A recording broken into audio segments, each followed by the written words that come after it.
How's it going, fam? Welcome back to Erica's EDC, and today we are sharpening the Gen 1 Edisto from Primitive Bear Knives. Haven't done a sharpening video in a hot second, so we're gonna throw this one on the stone here, see how it does. This is in 80 CRV2, and yeah, we're gonna do a little bit of touch up on this bad boy. So I'll lower you guys down, show you what I'm working with today. Grab yourself a snack, maybe a Lord's drink. We don't drink Dr. Pepper in this house. Only these special sodas. So cheers. Let's get into it, guys. I will kind of rearrange you here and lower you down so you can see what we're working with. Okay, so I've said this a lot of times on the channel, but one of my favorite one and done stones would be this. This is the DMT DiaSharp stone, and it's a 600 grit fine stone. And this is what I basically recommend to anyone if they're looking for a one and done stone that will take care of anything from simple steels like 80 CRV2 all the way up to really exotic, premium steels like Maximate, 15V, S125V, K390.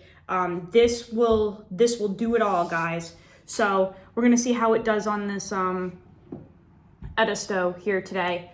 This is 33 thou BTE, got a nice fat bevel on it, pretty thick boy. So let's see how it does. We have a little squirt bottle here with some water. This is like what tattoo artists use. And I just grabbed one, and it's super easy to just put a little bit of water on there. You don't have to use water with these, but I do like to put a little bit on. I just feel like it helps the knife glide across the surface a little better with less friction. We have a rag here to wipe our blade down, and we do have a strop to hit it on a couple times when we are done with the sharpening. This is from, I believe, DLT Trading, and it's just a really long, generous strop loaded with white compound. I'm not a huge fan of the rub-on compounds. What are they called? Aluminum oxide. Not a fan of those. I don't really use them anymore, but this is something I've had for a really long time. And for simple steels, it works just fine. I definitely recommend using diamond paste, diamond emulsion spray, CBN. That stuff works way better, but I'm gonna use what I have until it's gone. Okay, so let's get to sharpening. This just needs a little bit of touch up. So we're going to work on one side, flip, go to the other, then do our back and forth, and then a little bit of stropping. And that's basically it. But I just kind of want to show you guys how well this stone works. So here we go. And like I said, this is just a little bit of touch up.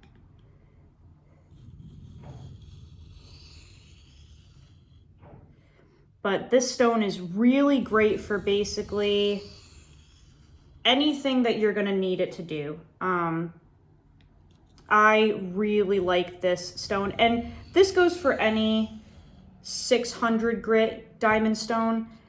It doesn't have to be DMT brand, but basically just if you're looking for a one and done stone, a 600 grit is a really good option. It will take care of basically anything that you need it to. Really easy to work with. We've already got a burr. That's crazy. I want it a little stronger down here, so I'm just gonna focus on that for a swipe or two.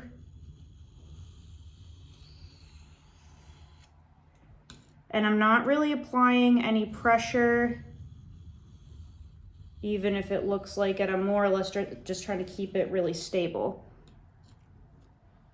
But you're supposed to let the stone do the work for you. You shouldn't really have to be, putting a whole bunch of effort into it. That feels really good, but right down here is very thick. So sometimes it just takes a little bit longer to work those areas. I'm just gonna really Try to get that burr to come up equally as strong right there. It's freaking dark in here. What happened? When I started filming, it was not this dark. I feel like we need some light. Let me go turn a light on. Sorry, guys. Don't know how to edit, so we're not going to be able to edit this out. Let's see if I can get some. I don't even know where the light switch is for this damn room. What the hell? There we go. Sorry about that. I don't own a laptop. I don't own a computer. I don't even own a TV, so I don't know how to edit stuff out like that. I apologize. Right now, I'm just really trying to get that tricky spot to come up a little more. That's much better. Okay. Even this out.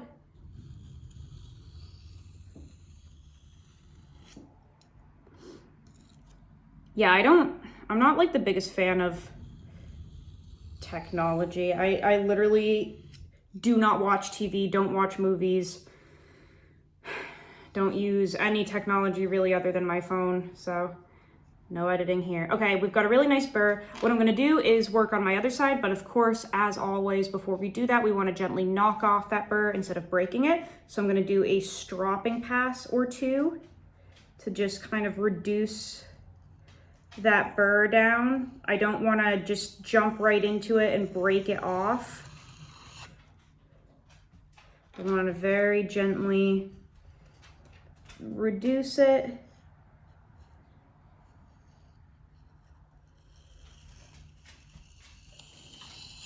And you can use like a ceramic rod too if you want.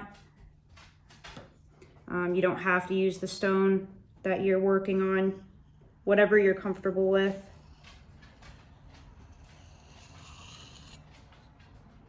Okay, now we're gonna work on this side. So same exact thing as before.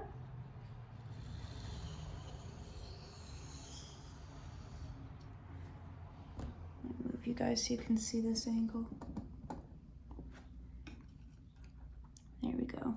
My hand's gonna be in the way a little bit, but.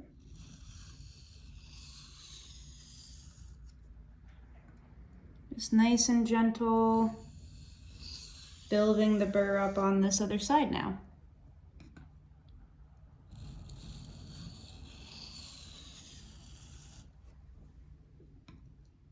And it shouldn't really take too long. This steel is very easy to sharpen. And when I say easy, I'm just talking about time.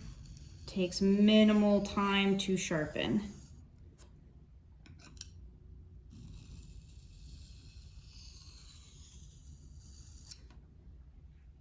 That burr is crazy strong.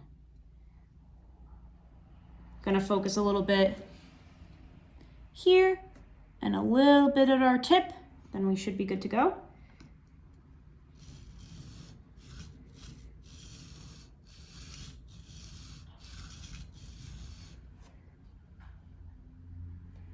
Do a little bit up here.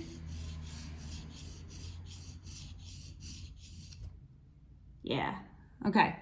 Even it out and then we will switch again.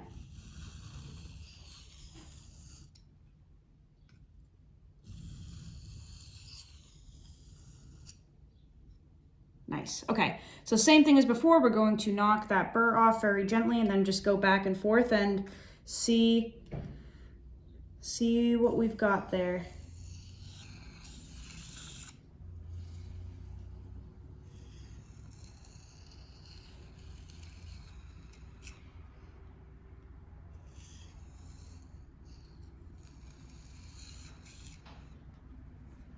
Okay, now time for back and forth.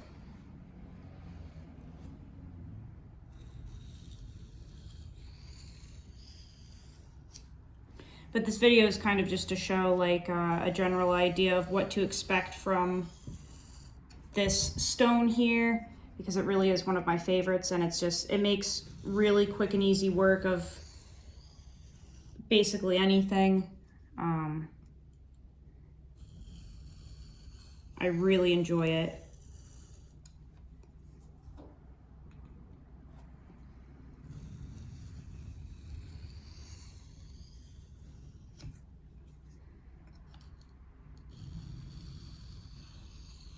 And you also do not have to switch your hands back and forth like I do. That's just what's most comfortable for me, is using both hands, but a lot of people have a dominant hand, so they'll like go back and forth like this and then cut away from themselves on the other side, which I can't even like do, because I can't see anything. I don't like doing that, so I just switch back and forth. I do not like not being able to see what I'm doing. Just kind of freaks me out. All right, wipe this off, see if we have any burr hanging around anywhere. That's what I'm feeling for right now. Have a little bit up at the tip, so we're just gonna very gently try to knock that off here.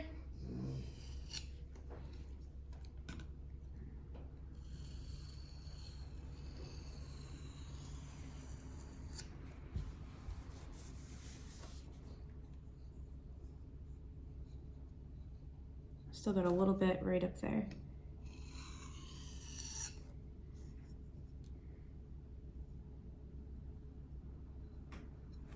The burr is kind of flipping around here, which isn't like the best sign.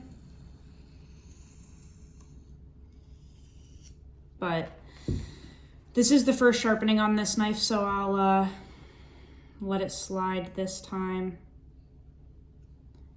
Okay, let's see.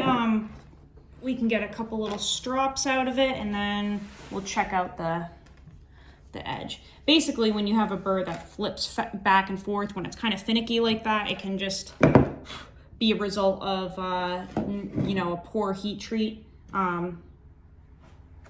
But I'm not saying that's what happened. That can just be a result sometimes.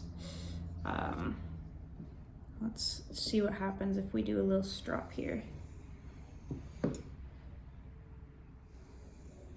I really like this strop. It's just a great size for working on fixed blades like this.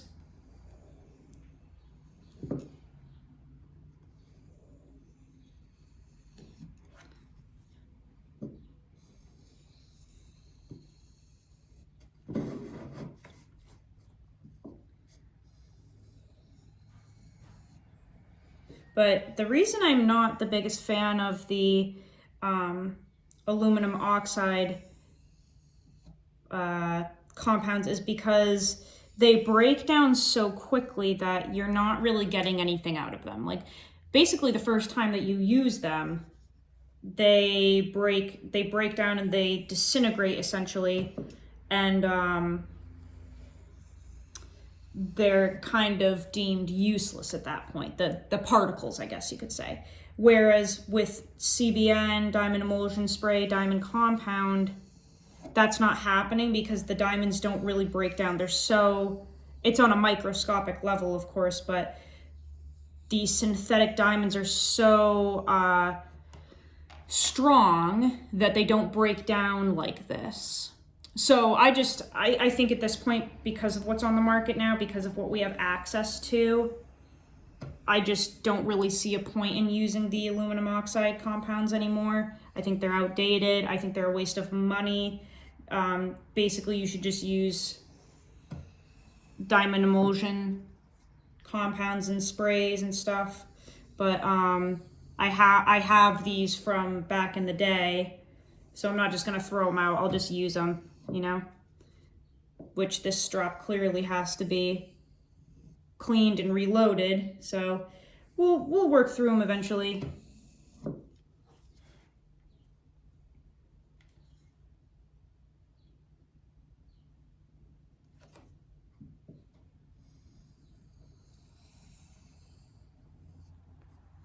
All right, let's see how this does.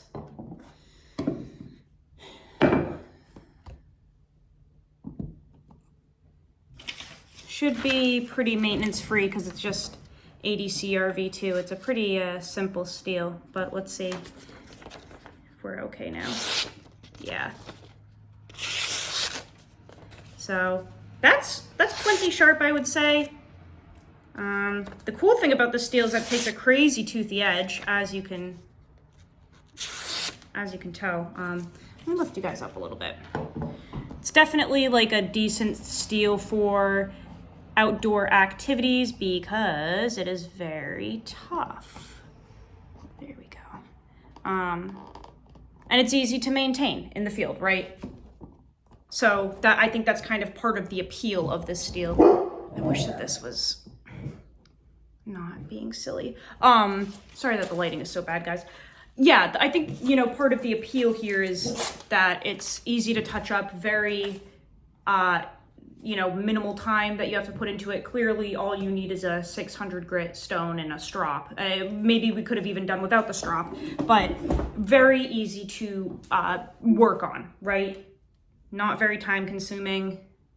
That burr gave us just a hair of trouble. It was a little finicky, but not too bad. And that could have just been because this is the first sharpening.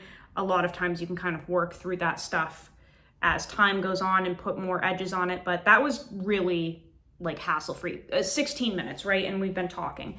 16 minutes to get this back to a nice toothy working edge, which is what you would want for outdoors, you know? If you're doing woodwork, if you're doing camp cooking, this is definitely what you want, is a nice toothy, bitey edge. This will cut really well through rope, and you can make your little tent stakes, do all your stuff. So, you know, I think it's pretty easy to work with. But that stone is great. And, you know, just for reference too, if you're looking for a pocket stone, like a diamond pocket stone to use on your outdoor knives, on your camp trips and stuff, if you have anything similar to this, a 600 grit will treat you just fine. You know, this is, you might even be able to hear it. It's just so freaking toothy. So you can pack a little, you know, 4 or 6 inch 600 grit DMT stone and you can work on your knife when you're out camping. But yeah, I just wanted to show that to you guys, show you how that worked. You can get those stones at sharpeningsupplies.com. I have no affiliation with them, but they do have a really good selection of sharpening supplies. They do fast shipping, super easy exchanges and returns. One time I got a stone from them and it had some damage from shipping, and before I even sent the other stone back to them for the exchange, they sent me a new one. Like, they didn't even wait for me to put mine in the mail. Really cool people over there, great pricing, huge selection. So check out sharpeningsupplies.com. But yeah, that's how quickly and easily you can, you know, maintain a knife on a 600 grit DMT stone and a strop. I hope that you guys enjoyed that. I will see you on the next video. Go use your shit. Learn how to sharpen your knives. I will see you so soon, fam. I love you so, so much. Take care.